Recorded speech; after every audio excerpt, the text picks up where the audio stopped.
Welcome, friends. We are here. Fiction in Real Life is back. I am Heather Moore, and we have Julie Daines and Jennifer Moore, and we're missing Jen Geigle Johnson today. We are hoping that you are all having a nice holiday season, and we do have a giveaway today. And basically, to enter this giveaway, all you have to do is comment on one of our posts on Facebook or on YouTube, and you will be entered to win, ta-da, a Christmas holiday story called Season with Love by me. Anyway, it's just a fun contemporary romance that will warm you while you're sitting by your fire and it's snowing outside, hopefully. Sounds perfect. Anyway, so today we have kind of a fun episode, and it basically is sharing some uplifting holiday stories. And of course, we will decide whether we would want to book them. Do you want to start, Julie, with your story? Yes. I would be happy to start. This is a really lovely story that comes from Czechoslovakia in 1910 about this couple named Susanna and Jano Boratkova. I do not have any training in the language of Czechoslovakia, so I apologize. But anyway, in December of 1910, 2 days before Christmas, there was a huge plague of diphtheria that swept through that whole region and especially hit their little town really, really hard. It was snowing, it was freezing and bitter cold. And in the house of Susanna and Jano, they had diphtheria already come. And so the guy from the town had come and painted a big black X on their door that would tell everyone else that their house was quarantined and that they had sickness there and don't go in. So anyway, this, as you guys all probably know, diphtheria is an upper respiratory tract infection that just kind of ends up suffocating the person who has it. And the Boratkova family had a few days earlier lost their 8-year-old daughter to diphtheria. And now, she was 5. And now their 2 younger sons that were twins had just died the morning of December 23rd. And so the dad he also had diphtheria, and he was, out in the shed trying to make coffins for his children while, feverish and just coughing. And they managed to get these 2 little coffins to the churchyard and get them buried. And the mother was just, as you can well imagine, beside herself with grief. And she didn't want to leave the churchyard where she had just buried all of her family. They were now childless. But her husband managed to get her home, and he just told her, I don't think I will be here much longer. I'll probably be gone by Christmas Day. So she's just distraught. She's praying. She's thinking to herself, that she's just going to be alone. And she's got like these little boots, little children's empty boots sitting next to the door. And it's just a really sad situation. But so the husband, Jano, went to bed, and Susanna was still up, and she looked out the window because she was thinking to herself about the psalm in Psalms 121 that said, I will look to the hills from whence cometh my help.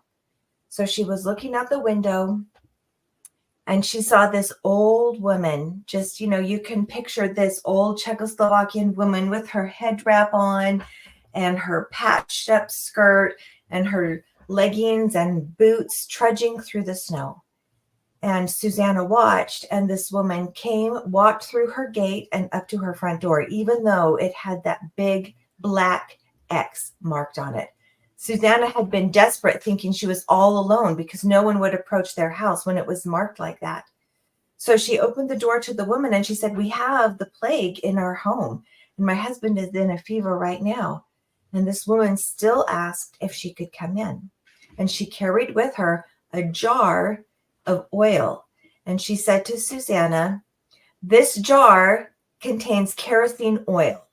What you need to do is get a linen and dip your finger in it and swab out your husband's throat, and then make him drink a tablespoon of the oil. And that will help him like vomit and cough up the mucus that's, suffocating him. Mm-hmm. And then the woman left. And Susanna couldn't believe that this woman had approached her while they were in the plague and actually offered to help. So even though it seemed like a crazy folk remedy, Susanna did what she was told, and her husband ended up surviving. And this is a true story actually told by the grandson of Jono, the husband who was saved. They were later still able to have 8 children. They had a couple sets of twins in there, triplets and twins. They immigrated to the United States, and they ended up, living a good life. But that was a rough Christmas until this woman came and really just offered kindness and help. Wow, that's amazing. It really is. When we were kind of putting this episode together, I thought, who else? Like, I felt like there was someone that I had researched. And actually, when I was writing my book on Queen Victoria and Princess Louise, this happens later where my book doesn't get this far, but Louise's sister Alice, so she was the second oldest daughter of Queen Victoria, died of diphtheria. So what happened is her 4 children all contracted it. And her daughter Marie died, and her son, I think his name is Ernest or Ernie, he was so distraught, and he also had it, but he wasn't as sick. And so Alice, as the mother, just kissed him in comfort, and she ended up getting it, and she died. Alice died. So it's so contagious. Yeah. So devastating. But would you book this, Julie? It really is. I mean, yes, I would love to book a story like this. It's not really my genre. I don't necessarily, I don't know why, but I do think it's a beautiful story, and it could be fleshed out into a really, I think, interesting novel. I don't know if I could set it in Czechoslovakia because I don't know if I have enough understanding of that area to make that setting come to life, but I love it. And I love that it's a real true story. Yeah. Told from the family. So I think it's cool. What about you, Jennifer? I think I would book it because it's wonderful. I love the old lady who just knew how to handle it instead of the government guy that just goes around painting X's on doors. She's like, well, let's find a solution. I have this, what do you call those?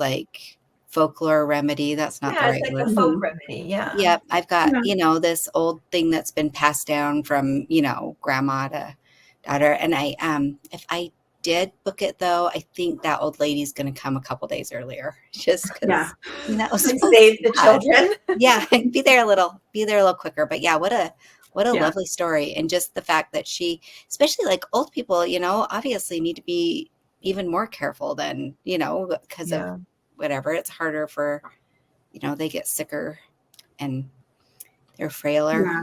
It's harder to recover from things. Yeah. And I agree. I mean, I think it's definitely something that I would, just the historical and the time, the era, maybe not that exact story, like Julie said, set in Czechoslovakia, but I think, maybe something that would inspire a story of that, that centers around that, because it is very inspirational. And I feel like, just like Jennifer said, that we need to give a little more credit to the people that come before us and the people that are willing to serve and sacrifice. And I mean, she even put her own health at risk to do that, technically. Well, I really love stories about how one act can bring hope in a very hopeless situation. Yeah. What about you, Jennifer? What's your story for today? Okay.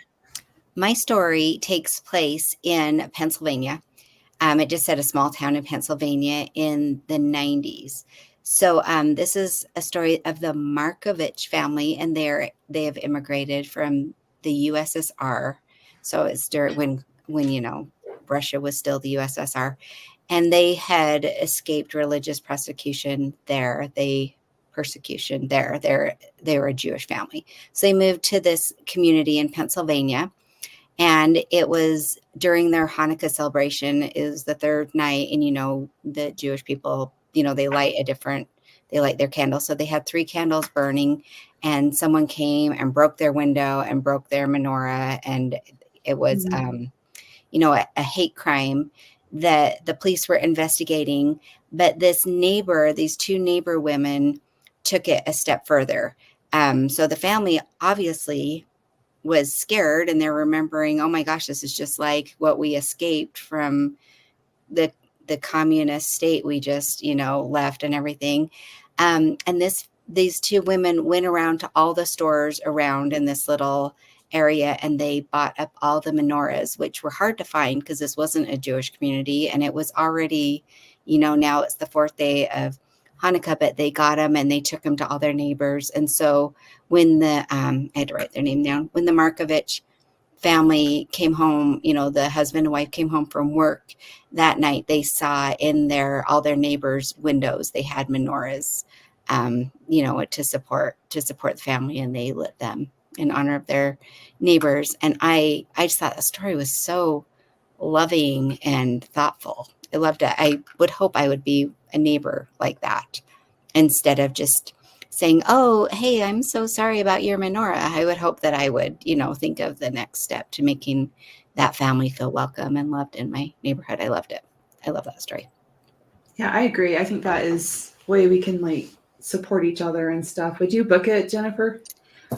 I totally would book it. I would have to think of a way to make that, fit into, my genre, but how thoughtful. I probably would never even think of that. So I would hope to be that kind of person and to book that kind of person. So. Yes. What about you, Julie? I think I would book it too. It really is a lovely story. I also love stories about communities coming together. I can never in my mind understand what would make a person hate another person like that, just because of a difference of religion or whatever other reason. You don't have to agree with every single aspect of another person's life to be a kind and loving and charitable person. It's okay that people think differently. It's just something I cannot fathom, is that kind of hatred. I just really don't understand it. I agree. I agree with everything you guys are saying, and definitely it's a bookable story. I think that anytime that we can kind of go beyond ourselves and think beyond ourselves and appreciate other cultures and languages and religions, obviously, that it just expands our own minds. So it's like a win-win for everybody. I don't know. None of us like war and conflict.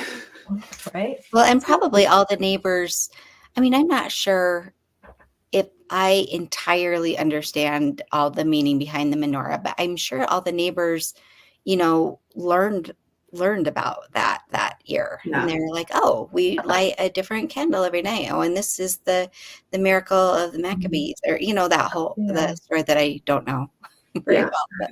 It would make a great story that explores the theme of when you serve other people, you develop love for the people that you serve.